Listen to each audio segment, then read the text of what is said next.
주식시장에 있었던 일들을 우리만의 시각으로 풀어보는 홍차 컴퍼니입니다. 자, 오늘은 첫 번째 이슈로 세원 ENC 사례를 가지고 와봤습니다. 참 재밌는 사례인데요. 갑자기 이제 세원 ENC에 대한 세원 ENC의 주총에 대한 뉴스가 나와서 봤는데, 세원 ENC에 대해서 주주들이 주주 제안을 했고, 임시 주주총회가 열렸습니다. 근데 그때 당시에 주주 제안은 모두 부결되고 이사회, 회사에 의해서 상정된 안건들은 대부분 가결되었다. 그래서 이사 정원이 모두 현재 경영진 측, 회사 쪽으로 채워졌다. 이렇게 이제 공시가 났었거든요. 끝났었는데, 자, 보시게 되면 지금 보고 계신 게 주주총회가 끝난 후에 주주총회 결과 공시가 올라온 겁니다. 오른쪽 보시게 되면 원안대로 가결, 원안대로 가결, 쭉 원안대로 가결인데, 최근에 며칠 전에 정정을 했습니다. 왼쪽에 보시게 되면 이사회에서 그 전 페이지요. 이사회에서 본 안건을 적대적 기업 인수로 인한 이사 해임이라고 결의한 바 동의안은 정관에 따라서 의결 현역수 미달로 부결이라고 정정을 했고요. 다음 페이지 보시게 되면 이제 정정, 정정에 대한 공시인데 모든 안건에 대해서 정족수 및 안건 찬반에 관련한 흠결이 확인되어서 주주하고 검사인이 이의 제기를 했다. 그래서 모든 안건을 부결로 했다. 다시 임시 주주총회 할 거다.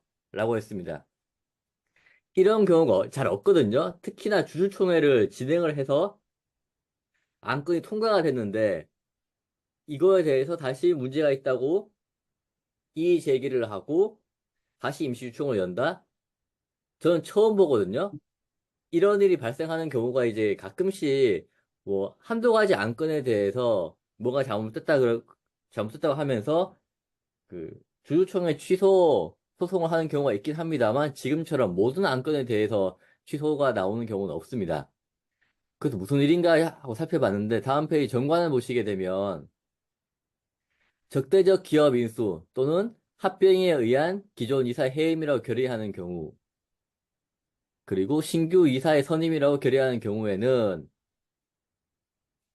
출석한 주주의 5분의 4, 발행 주수의 4분의 3으로 해야 된다. 이렇게 초다수 결의제를 만들어 놨습니다.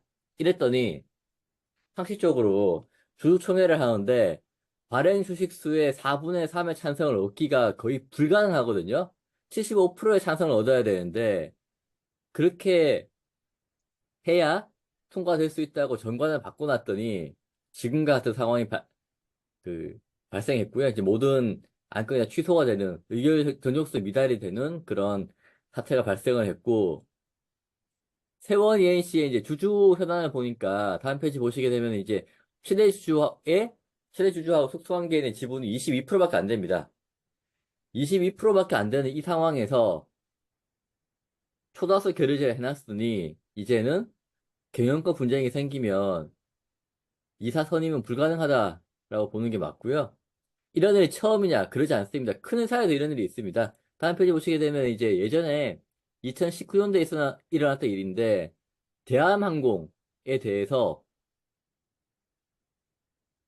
그 여기도 초다수 결의제를 도입을 해서 출석한 주주의 3분의 2 이상 찬성해야 안건 통과된다라고 해놨습니다. 일반적으로 이제 이사 선임은 보통 결의이기 때문에 발행 주식의 4분의 1, 추석 주식의 2분의 1 이상이면 되는데 저렇게 추석 주식의 3분의 2 이상 찬성해야 된다라고 해놨더니 초다수 결의제에 의해서 회사가 만들어 놓은 룰에 회사가 지키지 못해서 안건이 부결되는 그런 일이 발생을 했습니다. 네. 아니, 이런 일이 뭐 많이 있지는 않은데, 우선 기본적으로 이제 세원 ENC 같은 경우는 내용을 보니까 이제 뭐 자세히는 보진 않았지만, 이제 첫 번째는 주총 결과 공시 같은 경우는, 여기 이제 결과 공시 같은 경우는 뭐 회사가 추천했던 이사들은 다 이제 원한대로 가결. 이건 뭐 보통 결의로 처리를 했을 것 같고요. 그리고 주주연대나 소액주주들이 제안했던 이사 해임이라든지 그 사람들이 그 추천했던 이사들은 다 이제 부결 또는 정족수 미달로 정족수 미달이네요. 대부분 해임 건은 이제 특별결의니까 특별결의뿐만이 아니라 정관에서 정한 특별결의 상법에서 정한 특별결의보다 조금 더 강화된 조건이라면 정관 조건을 따르게 돼 있는 거고 그런 문제가 있어서 이제 다 해임은 다 정족수 미달로 부결 이렇게 된 것 같고요. 근데 여기서 보면 문제는 아니고 주주 및, 당연히 여기서 말하는 주주라는 거는 이제 주주총회에서 진 주주겠죠. 처음에 최초 나갔던 공시는 이제 주총 끝나고 그날 당일 공시니까 당일 결과를 올렸을 거고, 주총 끝나서 당일 결과를 올렸을 거고, 보니까 검사인이 있다라는 거예요. 검사인이 있다라는 거는 이제 법원에서 선임을 했다는 얘기거든요. 주주들이 이제 뭐 당연히 그 주주 제안을 하고 법원에 검사인 선임 요청을 하고 그 검사인이 왔던 거고 그 검사인이라는 건 주주 편은 아닙니다. 그 청구한 소액 주주 편은 아니고요. 회사 편도 아니죠. 그렇다고 해서 회사 편도 아니고 그냥 이 주주총회가 적법한 절차에 이르지고 있는가만 이제 보는 그냥 검사인, 법원에서 나온 검사인인 거고, 이 검사인이 이의 제기를 했다. 이거는 좀 절차가 아닌 거죠. 이 검사인도 바로 그 자리에서는 얘기하지 않았는데, 아마 통상 보면은 이제 주총 결과 공시 올라가고 주주들 얘기하고 막 항의하니까, 주주가 보기에, 이거 뭔가 잘못됐다. 정관본이 이거 전부 다 동일하게 정관 규정에 맞춰서 하려면 전부 다 부결인데 왜 니네 것만 통과되냐 이렇게 얘기했더니 검사인도 보니까 정관이 그렇게 돼 있네 라고 해서 이의 제기를 해가지고 정정 공시를 낸 것 같아요. 이 정관에 보면 이제 2호 각호에 보면 4분의 3. 야, 이거 이 정도면은 총발행 주식수의 4분의 3이 75%, 창선 주식수의 뭐 80%, 참석 주식수의 80%, 총발행 주식수의 75%. 엄청나네. 쉽지 않네요. 근데 이러면 이제 최대 주주가 뭐 22.14%면 뭐 쉽지 않죠. 그렇기 때문에 1호 의안 자체가 우선 보통 이럴 경우에는 1호 의안 자체가 정관 변경부터 하는 거죠. 정관 변경부터 하고 요 초다수 의결제부터 이제 하는 거죠. 근데 요 1요를 신설과 뭐 바꾸려면 최소한 특별 결의가 있어야 되거나 아니면 요 출석 주주의 5분의 4 또는 총괄의 주주 4분의 3으로 해야 요걸 바꾼다. 라는 규정을 아마 뒀을 거예요. 그런 규정을 뒀기 때문에 보통 대부분 그렇게 드니까 초다수 의결제는 뭐 그런 게 좀 있죠. 근데 안 그러면 뭐 특별 결의로 이거 정관부터 개정을 하고 그 다음에 뭐 이사를 해임하든 뭐 선임을 하든 뭐 그렇게 하는 거겠죠. 예.